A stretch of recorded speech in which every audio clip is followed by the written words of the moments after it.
In today's video, I'm going to teach you how to add video in CMS Framer. By the end, you'll have a clean, reusable video field in your CMS and an MP4 uploaded and ready to use across your project. First, open your project and look for the CMS icon in the left sidebar. Click it to open your collections. This is where all your structured content lives, and it's the best place to define reusable fields like a video.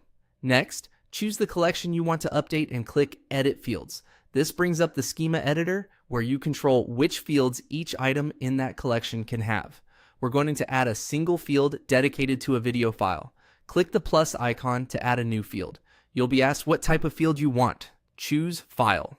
A file field stores an actual upload rather than text or a URL, which keeps your media consistent and managed inside the CMS.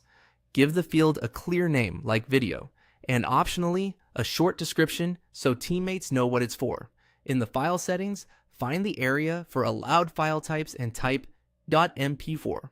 This restriction is important. It prevents accidental uploads of unsupported formats and ensures that every item in this collection uses the same reliable video format. If your source video isn't already MP4, convert it before you upload to avoid playback issues. With the field configured, open an item in your collection and locate your new video field. Click to select a file. This opens your file picker. Choose Add to begin an upload, then browse to the MP4 you prepared and select it. Large files can take longer, so give it a moment to finish. When the upload is complete, you should see the file name or a thumbnail associated with the field, confirming it's attached to that item. That's it. You've created a file field, limited it to MP4s, and uploaded your video right into the CMS. Keeping videos inside the CMS makes it easy to reuse them across pages, swap them without touching layouts, and keep your content team in control.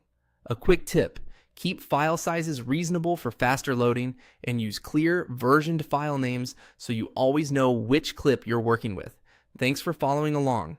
You now know exactly how to add video in CMS Framer with a dependable MP4-based workflow.